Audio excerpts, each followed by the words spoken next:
Hi there. My name's Alicia Lee, and I'm the CEO and founder of Faithly. Before we jump into today's episode, I want to take a moment to say thank you to Communio for making today's episode possible.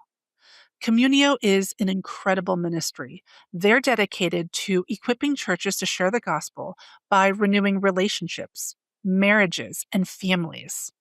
If you're a church leader looking to strengthen relationships in your church and in your community, then I really encourage you to visit communio.org/faithly, where you'll find exclusive resources on how to bring Communio to your church today. Now, let's get started with today's episode of Faithly Stories. Wouldn't it be great if the commissioning going out was very much the same as the commissioning coming in? And we do that when we send missionaries out. What would it look like if we could actually, even though it's hard, can we still show honor and say, hey, there's a transition here, but we want to lay hands and we want to pray for, and we want to bless this person. They're still a child of God. They're still loved, and we're going to model this for you. Welcome to Faithly Stories, the podcast that brings you inspiring tales from conversations with church leaders as they navigate the peaks and valleys of their faith journeys through their ministry work and everyday life.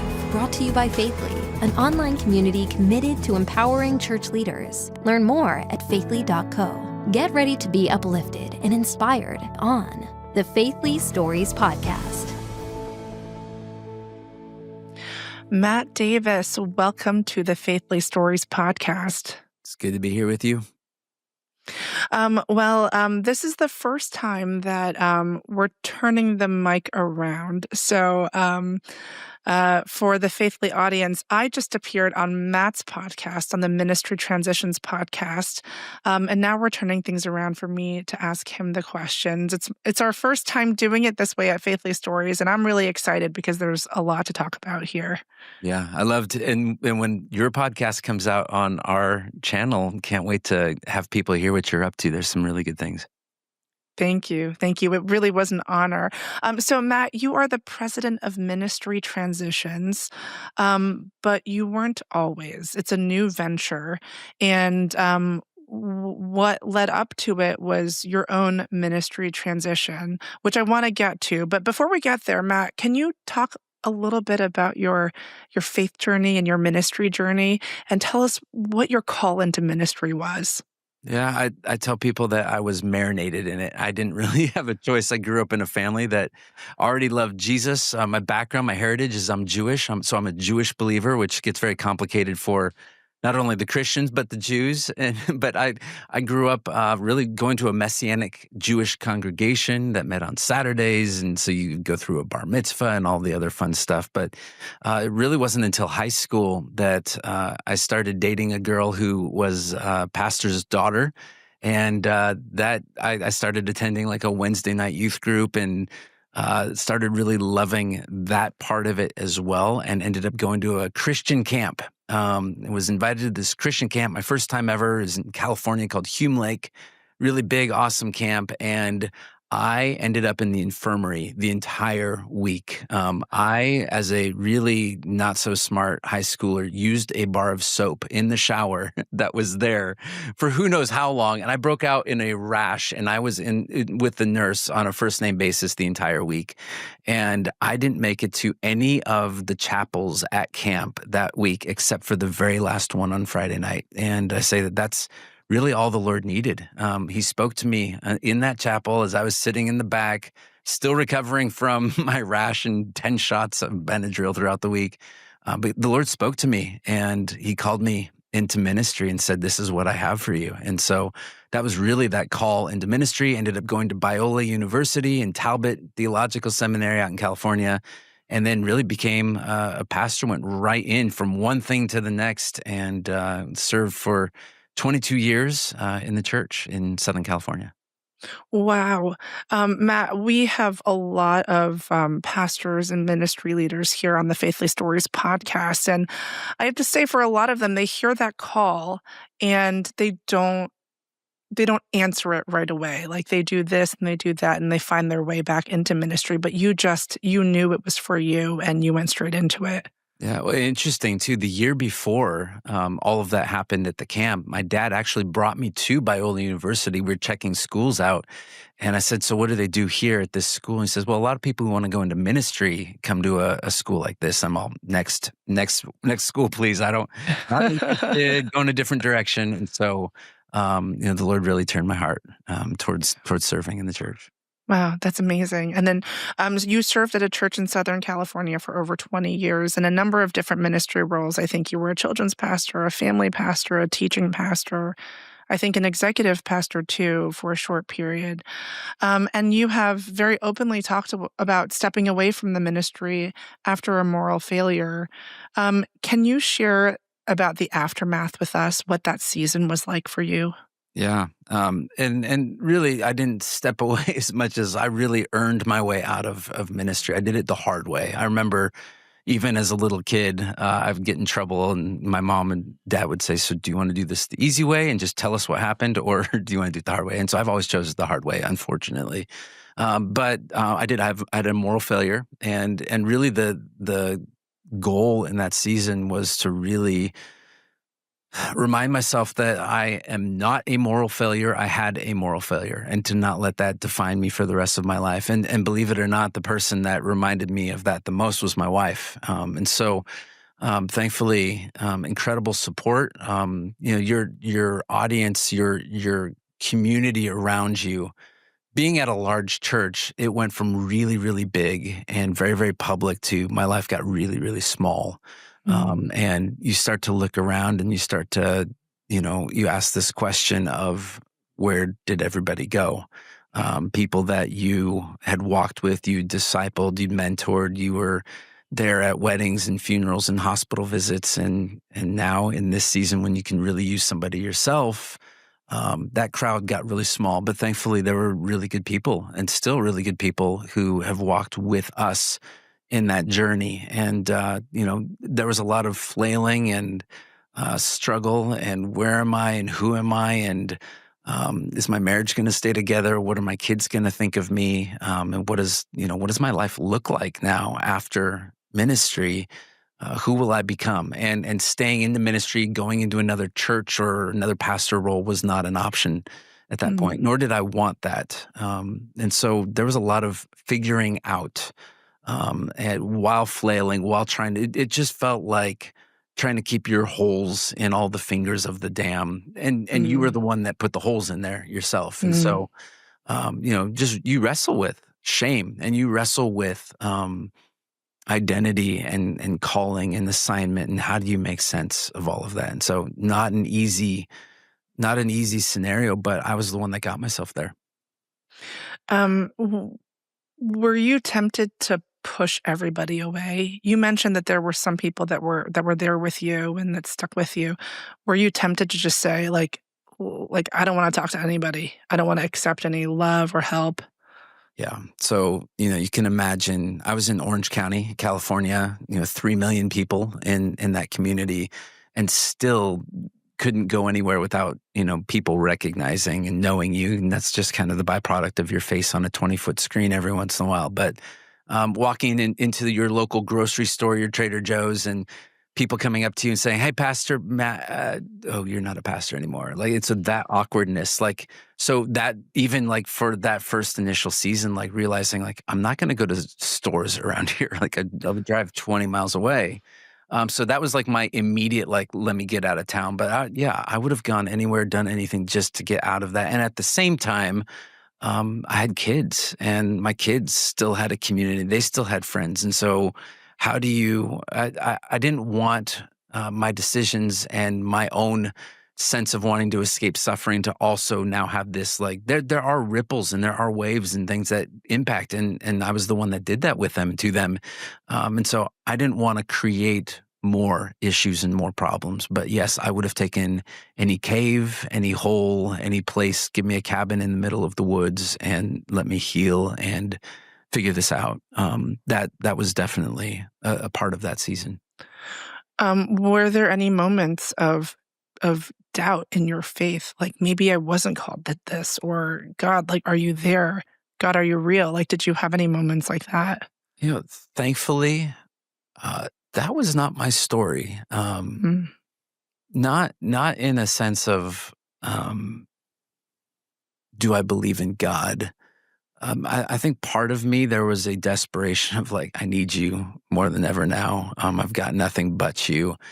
And at the same Mm. time, wanting the deliverance of the Lord in that season of like, what is next, and feeling silence from God. And I've talked to lots of pastors who have struggled with the deconstruction of their faith, and really realizing a lot of times it's not necessarily God who they are doubting or hurt by, but it's their community that's surrounding them. And so I'm thankful. Like I didn't have that. I would say that I certainly had seasons where I lacked faith. That my story um, of who I am, who I would become, would have anything of meaning. And that's where I said, like, sometimes you have to borrow the faith of the person sitting next to you in the pews. Mm. Mhm. And that was really more the faith of my wife and her faithfulness towards me in our story and in our situation. And so I would say, Lord, I believe, help my unbelief, was very familiar for me in that season. Yeah. Wow. Um, so you mentioned flailing, and it sounds like you knew that you were not going back into pastoral ministry. How did you figure out what you were going to do? Yeah. There was a lot of figuring out what I don't want to do between graveyard shifts at Amazon. I drove for this kind of Uber-like company that was actually like paid for by the state. And so I would take homeless people to their methadone clinics. And many times they would have a bathroom incident in the backseat of my car. And it just felt like apropos for the season of Hmm. life. Like, just, of course, this is what's going on. And so I didn't know what I wanted to do. Um, and really, like, there's even a sense of like that, just punishment, right? Like, I need to punish myself, and I don't deserve to do anything I want to do anymore. And so that struggle and figuring out, and I just said it, but like, I had to get really clear. It was a season of figuring out identity, assignment, and calling. And if you asked me 10 years before, so tell me about yourself, I would have said, I'm a pastor. And I was answering the questions of identity and calling. And really, at this point, realizing that my role as a pastor was an assignment. It was something that made me money, but God has called me into something deeper. And my identity was something a lot more aligned with being the beloved of God. And even though you preach all those messages, it's really it's seasons like that sink in. And so there was a number of friends that walked very closely with me and said, here's some directions. And so eventually I went into messaging, got connected with Donald Miller at Storybrand, and then just started helping, whether they were companies or other ministries, to tell their story. And sometimes it's hard to be able to see the story that you're living when you're inside of that story. You need some outside perspective to be able to do that. And so I figured, I've always told the greatest story of all, the story of God and his people.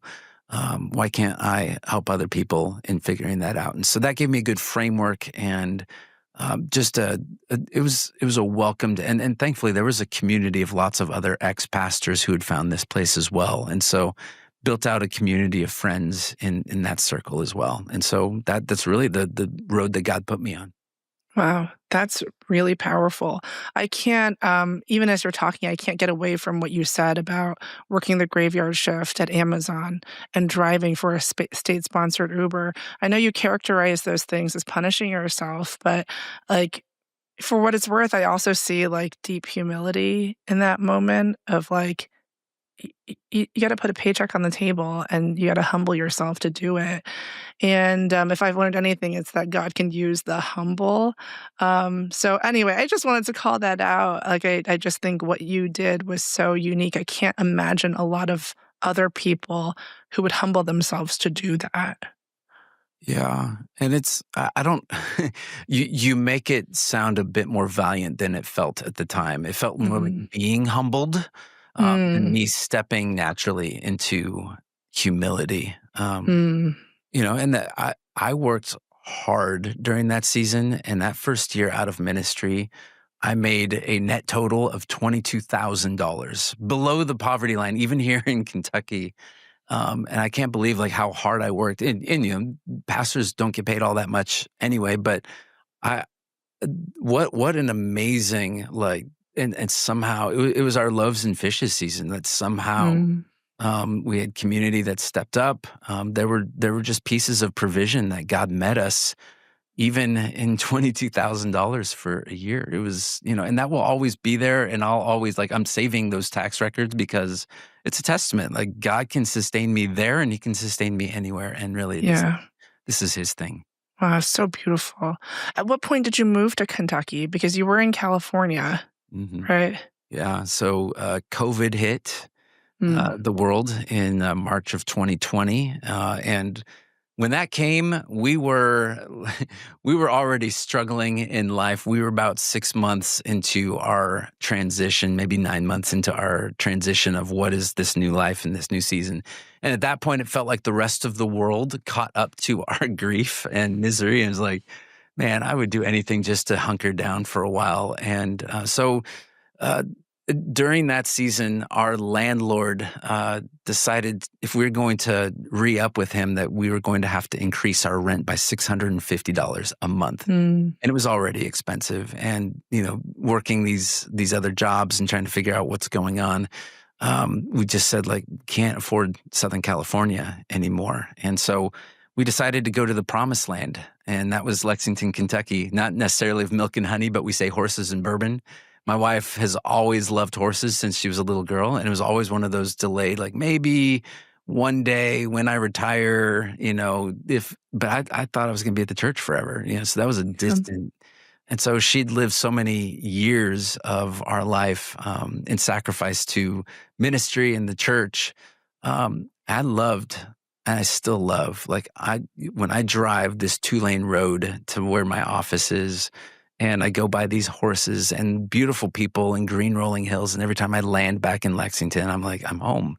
And so Wow. we're so thankful for this. But that was kind of the impetus of, let's change how our life is going to work and function, and let's do this differently. Wow. Well, so about 3 years ago, you started ministry transitions with Build Tom. And that is we're so simpatico because that's about when I started Faithly. So this journey of building something, I think, we've had a lot to talk about just around that. But tell me, how did you and Bill meet, and how did ministry transitions come about? We had a friend in common. So I never knew Bill before this moment, but actually, our friend in common was the chairman of the elder board who oversaw my transition season. And Bill is this amazing guy who he's been in Silicon Valley for a good portion of his life, up in the Bay Area in California. And he had run a lot of executive search firms and executive coaching, CEO coaching, and really successful with that. But he kept getting a lot of ex-pastors coming to him because they knew he was a person of faith. And so everyone said, you should go talk to Bill. And he kept listening to these stories of pastors coming out of ministry. And he would just say that he would just weep hearing the stories of the brokenness and why aren't we doing this better? And he looked for solutions and places he could send these leaders and couldn't find anything. And so he talked to his friend who's the chairman of the elder board and said, what do I do? Where could I go? I feel like I need to do something about this. And he said, why don't you talk to Matt? He went through it. He lived to tell about it. And he seems like he's still alive and doing okay. And so that was our initial introduction. And we had a phone call, and he kind of threw out this idea. And I said, I don't know if I want to be part of something like this. I'd rather just kind of hide and help people with their messaging and websites. And had a conversation with my wife, and she wasn't against it, which was, she's my, she knows right away. And so if she says, no, why would you want to that? I would just walk away. And she did not give me that. And so we just kept taking very slow steps and starting to piece together, like, what would this look like if we could help people in this transition season? Everything that we had to, as a couple and as a family, kind of piecemeal and triage our way through. What would it be like if we kind of had this hub where we had all of the resources to be able to help and walk with people in transition? And one of the things that we talk about in StoryBrand is that every story has a hero, but that hero needs a guide. And a guide shows empathy and competency, and realizing that really that piece, I could show up as a guide for people. And it's very interesting. Like, here's something that I think is, like, it baffled me early on.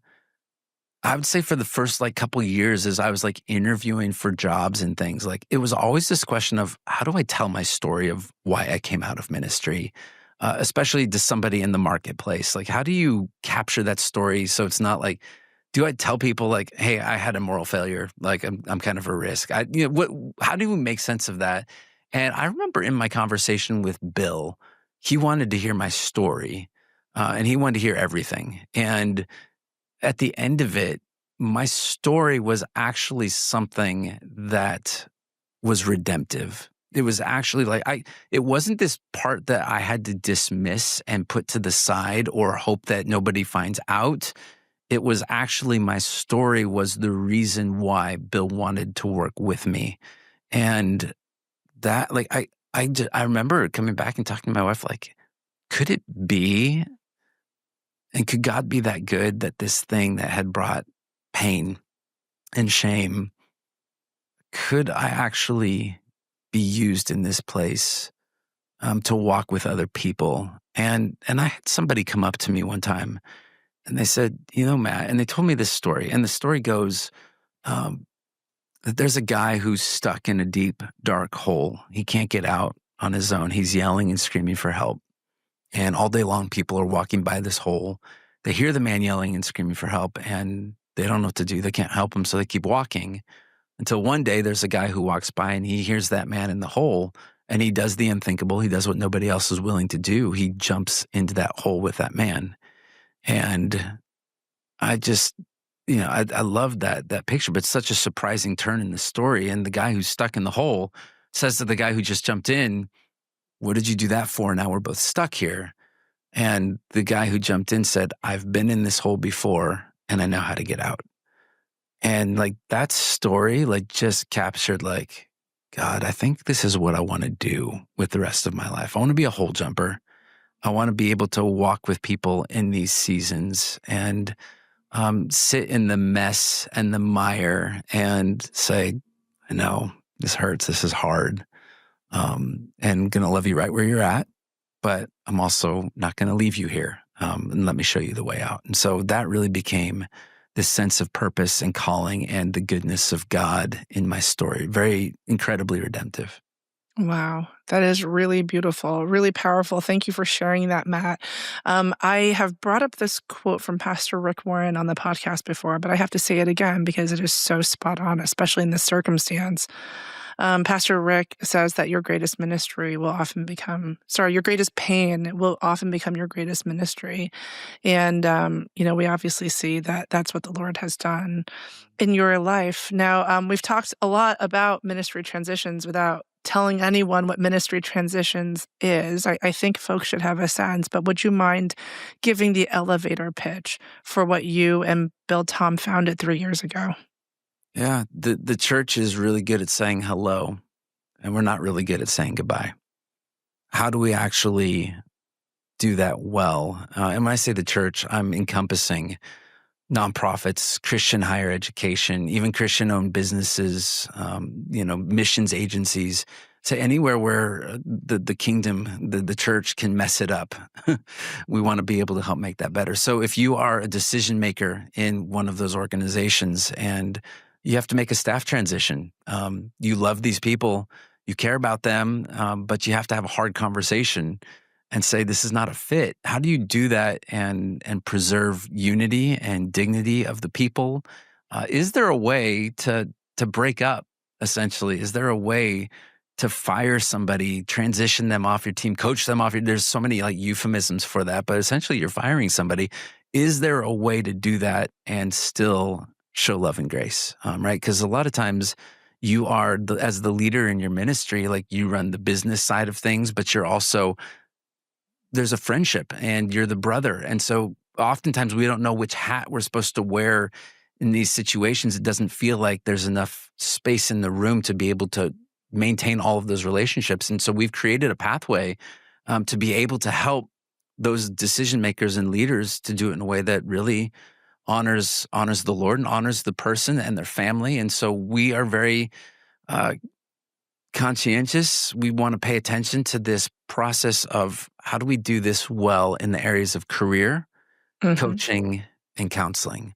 And so we're working that through, but there's a lot of different kinds of transitions, right? That's a transition where it's a blind transition. The person doesn't know it's coming, or they don't see it coming, which is probably one of the things that we would say, like, it should never, ever be a surprise. Like if you can like cut off like any hurt, church hurt, potential hurt, off at its knees, is make sure that you're never surprising somebody with, hey, we have to have a conversation. Like that should be a conversation going for 6 months, before you actually have to make that decision. But sometimes we talk to a lot of leaders who are burned out. They're done and they're trying to find a way out, and they are trying to imagine what life would look like, what kind of job or position I could have with 20 years behind the pulpit and a seminary degree. Like, what is that good for? What do I do? Am I going to just be at Home Depot or Starbucks? And then we find ourselves really in the space a lot of times right now is succession planning, where you have leaders of organizations, even founders of organizations, and they've done an incredible job for 30 years, and they want to be able to leave a legacy. But oftentimes those transition points, those succession plans, don't go as planned. And so how do we do that well? If you're a board and you're trying to have a conversation with your kind of founding member, because it's starting to become time, how do you do that well and still honor people? So really we're trying to honor people well in all seasons. And really our mission statement is multiply, not divide. Because really the Great Commission is go and make disciples. Like Jesus left us to grow the kingdom. And we keep seeing that there's lots of points of division, and we're not solving everything in the church, but we have one small slice of the pie. How we say goodbye matters. And so let's do this well. There is a good way to do it. And if we can have all parties with the level of maturity, and we can show love and grace even in a transition, then we think that we can still grow the church instead of splintering. Wow. Well, so everything that you just described, I want to dig into. Having been an elder at my church for several years now, and having had to, make some tough decisions, it has at times felt to me like there is no scenario where people are not hurt.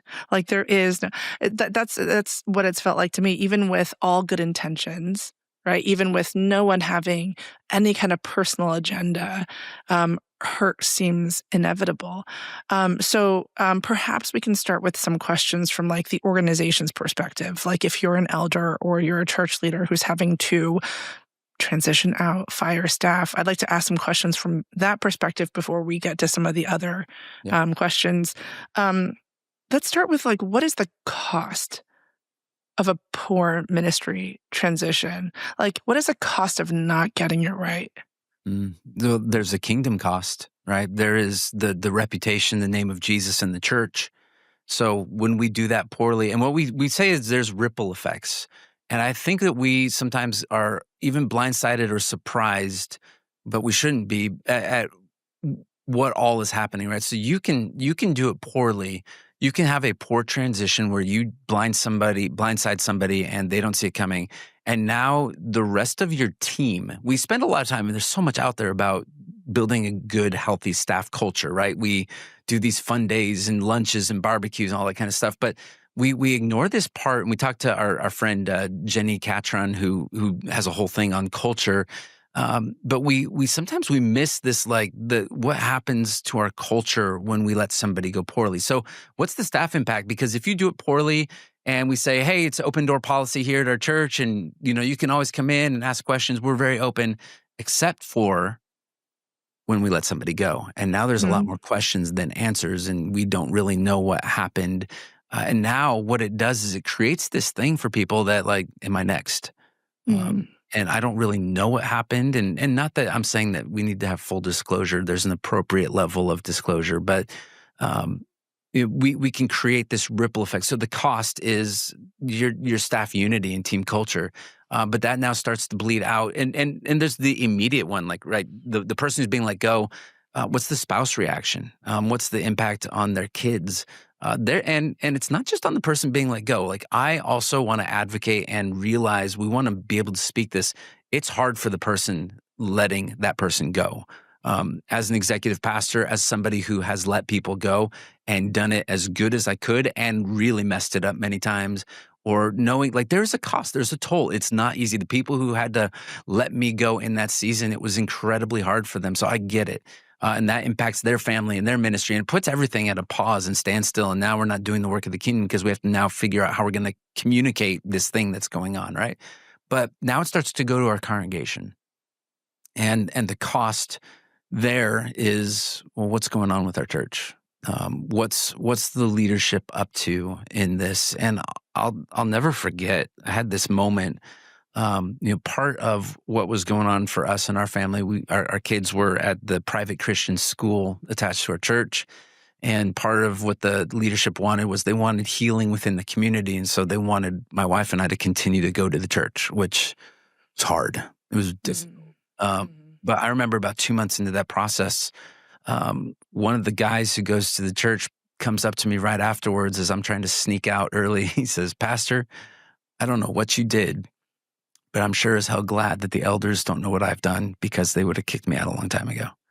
And I just realized at that moment, like the cost for the church body, the people who are coming in with moral failures, people who have problems, have issues. I remember pastoring and talking to somebody, and I'm thinking to myself, you look drunk and I can smell alcohol on your breath from the night before. Like, so what do we do with that? And so how we respond and how we deal with some of these transitions and issues in the church, we either send people into performance where I have to be really good all the time. I'm never going to show kind of this like other side, or protection, right? Performance or protection where it's a quiet leaving. This place isn't safe for me. I don't think these people can hear or listen to my sinfulness. And so there's a cost. And so there's a quiet leaving. If you do it poorly, you are going to potentially lose people in your church, right? People pick up their torches. Even though I was done, I was the one who had the moral failure, there was still people coming to me saying, "Are you going to start your own church?" I'm like, that is the last thing that I want to do, right? And so, but I was at a conference last year, and there was an executive pastor that came up to me and said, "We did this really poorly a couple of years ago. We lost 100 families, and we equated that to about $500,000. mm, So there's an actual like financial cost to doing this poorly because people pick up their torches and they say, "I don't like how you did that." And even though that person may have done something wrong, even though that person may have just been poor in their position, bad performance, whatever that looks like, um, that's likely somebody that was there at the hospital with their yeah, family or married yeah, them or whatever that is. And so we have to be able to show love and grace there because people just get upset and they're going to leave. And not that we're trying to like keep the like save face with the institution, but what does Jesus want us to do in these situations? And then the last cost, I think, is once it breaks beyond this wall of the church and now goes into the community. And now you see, there's news articles and the media shows up, and we've seen that. And we've been there in the midst of some of those situations. And the cost is the gospel, right? Like it's just another pastor that screwed it up for everybody else. And that brings a cost to the kingdom that I don't think anybody wants. And so we have to do all of this better. yeah. Yeah, I agree. Again, as someone who has done it with good intention, but like probably messed it up in 17 different ways. Um, So you talked about, there are mistakes you can avoid when it comes to letting go pastors and church staff. And I'm sure you have a laundry list of things to avoid depending on the circumstance. But you kind of called out one main thing. You said, don't let it be a surprise. That's kind of the killer, right? When it comes to communicating with a congregation, again, I'm sure there's lots of different things you would tell church leaders to avoid or to do, but like, what's the one thing in, if you could call out one thing in communicating with a congregation to show the love and grace that is needed in these circumstances? Yeah. Oftentimes the transition comes in terms of a cutting off, and Mhm. I prefer the language of replanting. Mhm. That this is not. I remember being at a camp and how they handled discipline with kids that were pulling smoke alarms or something like that. Like they didn't like excommunicate them from the community. They actually had people on their team that would actually move closer to those who needed help. Mhm. And so I think for people to know and understand in the church, like, hey, there is something that had happened, and out of respect for the family, or whatever is going on, like some of that has to be talked about, negotiated in that first initial conversation. But that we could be as honest as we possibly can be, but that we are in the same breath showing a massive measure of love and grace. Like I just think about those, like if you've ever been to a church service and you're commissioning somebody into ministry. Um, wouldn't it be great if the commissioning going out was very much the same as the commissioning coming in? And we do Mhm. that when we send missionaries out, Mhm. but what would it look like if we could actually, like, even though it's hard, can we still show honor and say, like, hey, there's a transition here, but we want to lay hands and we want to pray for and we want to bless this person. They're still a child of God. They're still loved, and we're going to model this for you. And we're gonna be honest, and we're gonna say this is both hard and difficult, and we are called. We of all people need to do this with love and grace, and so we get to model that for them. Doesn't mean that we tolerate sin. Doesn't mean that we're cool with it, um, but that we want to be able to say this is a transition season. And again, I'm looking at there's like a moral failure type of thing. There's all kinds of transitions, though, right? So we want to be able to show honor and say, like, let's celebrate. Over the last 10 years that this person was here with our organization. Here's some of the projects they've been involved in. Here are the things. Like, give the congregation an opportunity to write notes of Thanksgiving. Have a Mhm. party at the very end and say, hey, we're going to honor you on the way out. And we're going to celebrate what God did through you in this ministry to build up the kingdom, so that you don't ever have to walk away and feel like what I contributed was for naught. Yeah, yeah, that's good.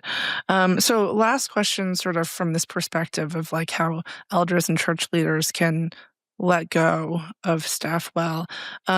You mentioned on your website that severance is not the only thing. How else can churches support outgoing leaders? Yeah, so we think, we have some kind of formula that you're gonna get 1 week of severance for every 2 years or whatever that is. So we feel like if we're just going to um, give them the paycheck, we've got them covered. And I say that the kingdom goes further, right? We Mhm. should be unreasonable with our hospitality, and we should be unreasonable in showing love and grace. And so, what does that look like? And this is where we oftentimes come in. Like, I want to make sure that that person I'm sending off is going towards something that's going to be better. I want to make sure that they're taken care of. I want to communicate with their family and let them know that they're loved in the process. So this is far more than a financial piece. But what are they doing from a career perspective? Sometimes they need counseling just to, like, can we sit down for a few sessions and make sense of this season that you've just come through, and let's bring closure to this season, and then let's take a new step in towards what God is calling you to. And sometimes it's just a process of discerning what that looks like. So an extra grace of what we get to offer and what we walk through with pastors and leaders is taking them through an assessment and saying, let's see how God has wired you, and let's pay attention to some of this and see this is an opportunity for you to pivot in a direction that maybe you didn't expect. But our podcast, we have our podcast, Life After Ministry, is full of testimonies of people who thought that this was the end, and really it was only the beginning. The other piece that I think we can do that shows love and grace is I remember we had one agreement that we were working with a church, and one of the elders said, "Hey, obviously we're letting this person go because they have some blind spots, and we were not able to fix those. And honestly, we probably didn't do a good job of even surfacing that and helping that person grow through that. But we also don't want to kick the can down the road and just send all of these problems to the next church or workplace, whatever they're doing. And so we have a 360-degree review process where we're getting to dig into what are some of those blind spots that person might have. If you are being let go for some reason, like let's not just make the church out to or your organization to be the villain in this story. Let's acknowledge that there's a reason that you in particular were let go, and where can we grow from this? And so we get to come alongside in that season and just lovingly walk alongside them and say, let's look at where we can grow. Not just a self-assessment where I'm filling out all the answers, but let's query and let's ask 6 to 8 people who worked around you and get some anonymous feedback from them. And if you have the humility to receive that, you might be a growing person. And what all of that does, that process sets them up well so that when they go in to interview for whatever that next thing is, that they can go in and say, I'm going through a process of growth right now, and I'm taking some assessments, and I'm learning where I've had weaknesses and where I might really be suited to help an organization. And now we're actually setting them up for their next season so that they might succeed, because we want as much of a thriving next season for that organization as we do with that person. And oftentimes we feel like the departing member of that organization is often like the VH1, like where are they now type of scenario. And we want to make sure that wherever they are, that they felt loved and cared for. And the immediate cost of making all of that happen in the long term is a really great investment in not only that person, but your community. Wow. So that is such an interesting gift that a church can offer to an outgoing leader, a 360-degree review led by you all, that helps them to take, what may have been blind spots into, and fix them, address them, right? Like going into the next thing.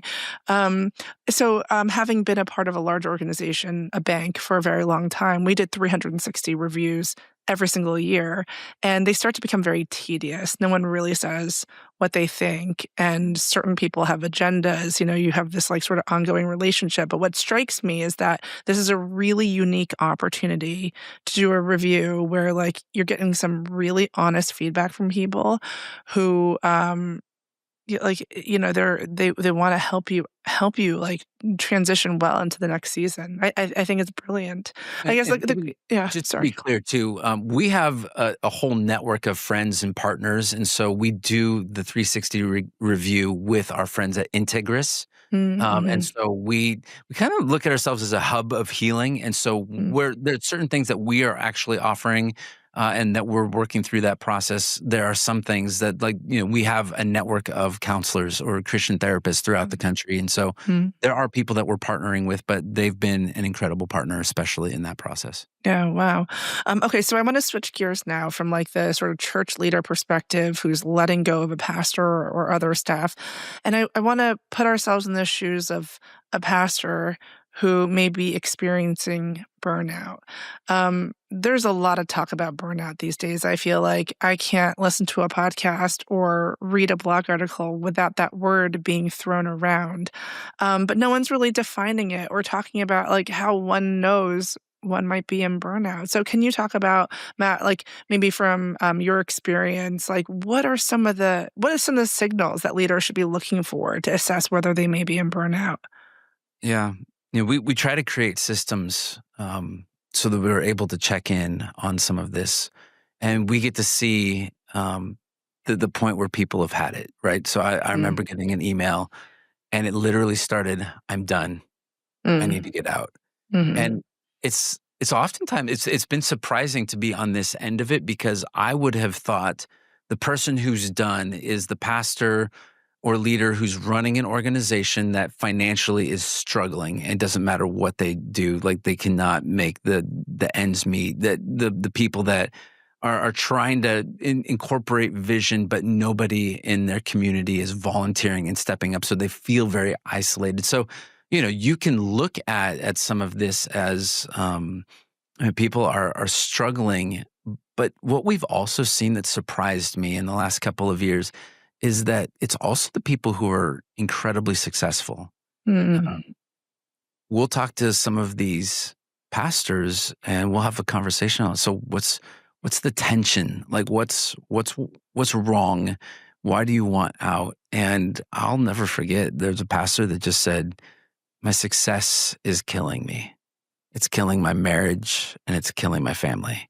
Like, our church is growing and healthy like never before, and I feel like I'm shriveling and dying. I feel like, so there's this measure of success that demands more, and now you have to. I can't. Thankfully, I was on a teaching team at our church, so I'm speaking like 20 times a year. But imagine speaking 48 times a year, and every week is another number one hit, and so that burnout starts to show up where you start to have contempt for your people. You have a short fuse for your family. You are not having joy in your own relationship with Jesus, but that everything spiritual that you're going through is so that you can output for the congregation. And I just came from Israel last week, and one of the messages that we teach oftentimes is this Hebrew phrase "mayim chaim." It means living water, and you get two bodies of water in Israel that really give you this this picture. And one is the Sea of Galilee, and in the very north of the Sea of Galilee, you have the Jordan River that is flowing into it. And then on the south end of the Sea of Galilee, you have the water that's flowing out of it, which then becomes the Jordan River again. We kind of joke that the Sea of Galilee is the wide part of the Jordan. But what's interesting is that Jordan River then flows all the way into this other body of water to the south called the Dead Sea.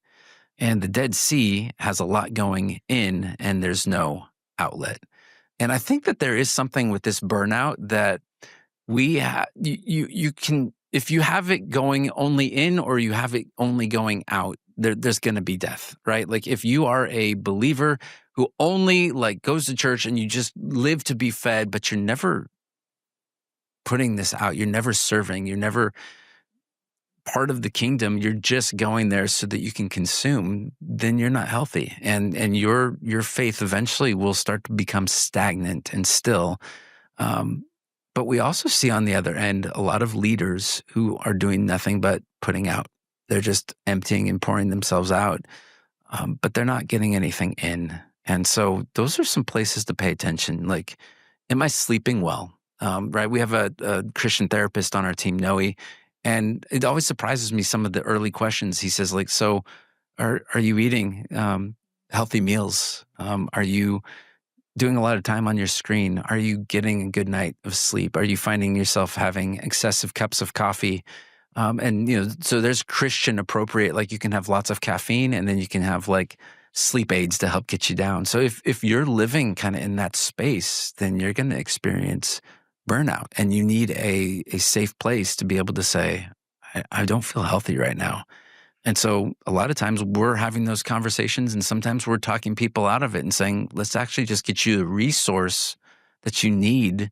And where's a safe place that you can bring this up? Because I think a lot of times this is the hard part in ministry. If I bring this up, if I say that I'm burning out, then it's going to create this series of things that I might not be able to, I might lose my job as a result of it. And I don't want to do that to my family. And so we continue to silently suffer. And so those are some of the checkpoints that I would check in with myself on the burnout piece. Yeah. Wow. So you've said a lot and provided this beautiful picture of these bodies of water in Israel that really are just a great picture of what you're talking about.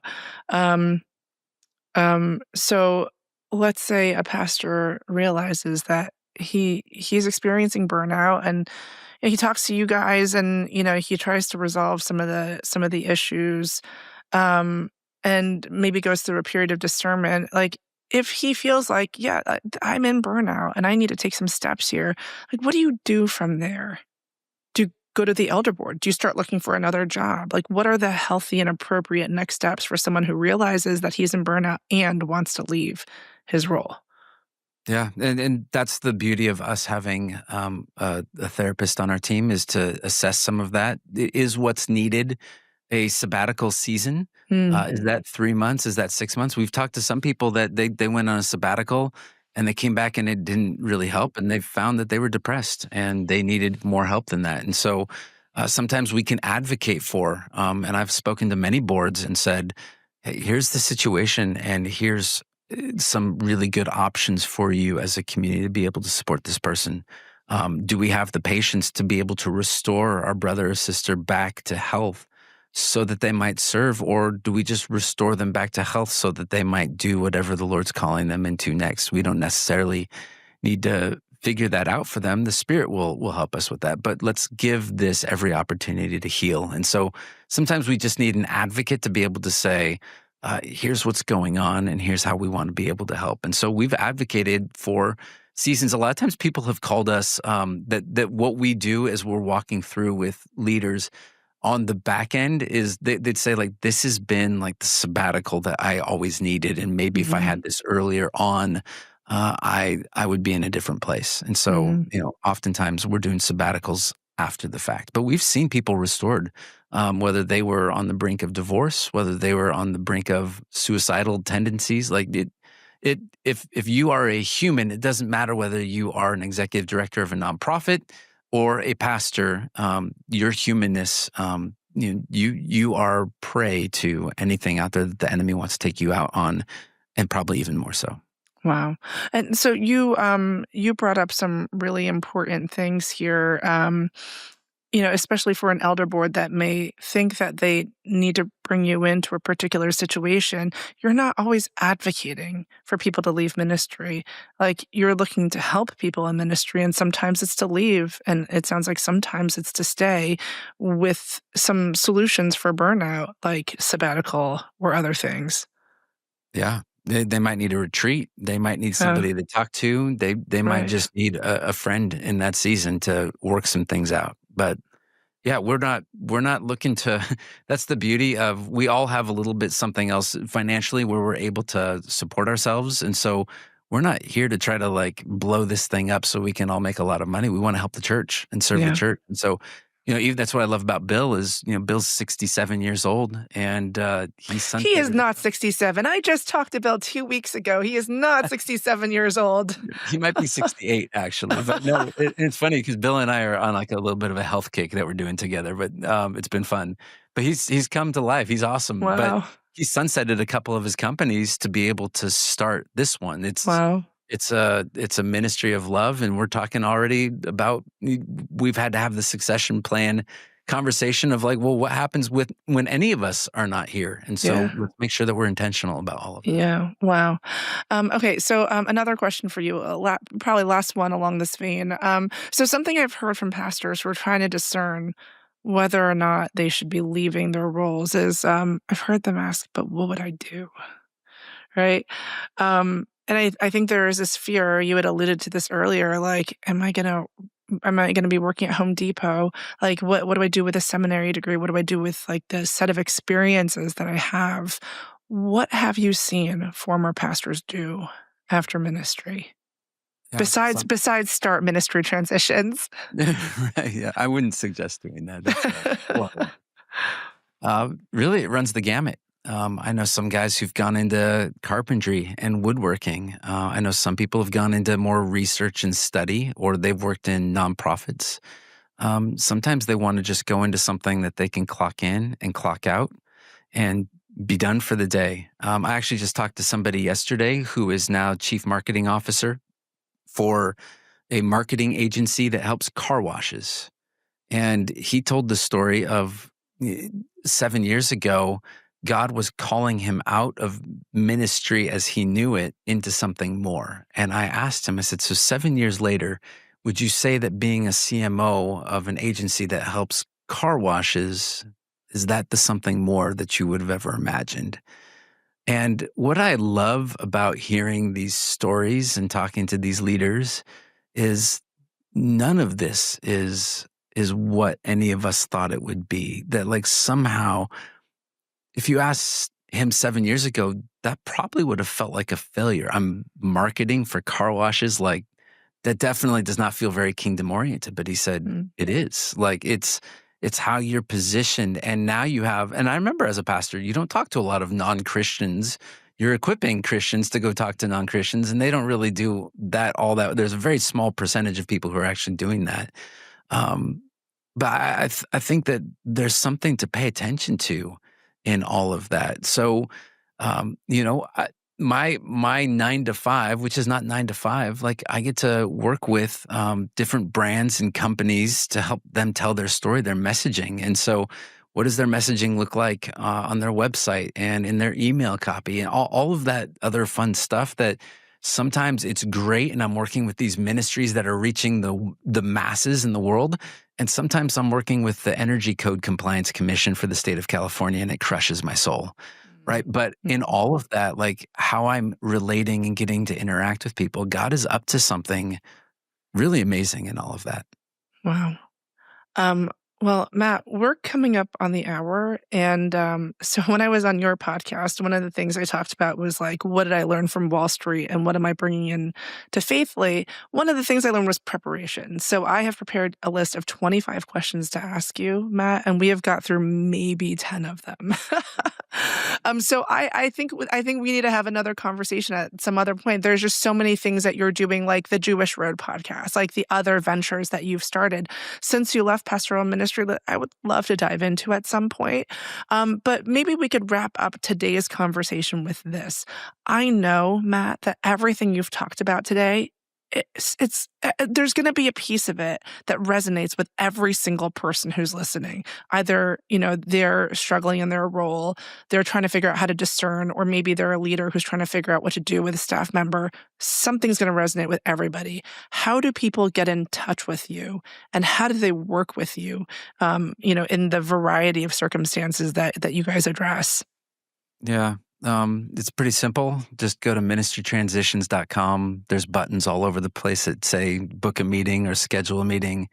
And all of those conversations, it really just starts out with a conversation. And it's not through a chat bot or a network. You'll actually talk to me. And that's where we'll start. And that's how we want it to be. And all of those conversations are confidential. And it's very interesting because everybody has their @ and then their ministry.org email. Mm-hmm. Every person who comes to us is at their personal like Gmail account, right? Which is great. Like I want this to be. And so you can say, don't call me, let's book a meeting. And, I'm going to talk to somebody in their car at lunch or, from their backyard of their house. And so we work with we're totally flexible with that. But it just starts with a conversation. There's no commitment. Talking to me doesn't mean that you're moving or changing, but it might be a helpful first step to be able to say, what do you need help with, or how can we come alongside you in that season? Whether you're the decision maker in that, whether you are, on the board and you need to have a conversation with your legacy founding leader, or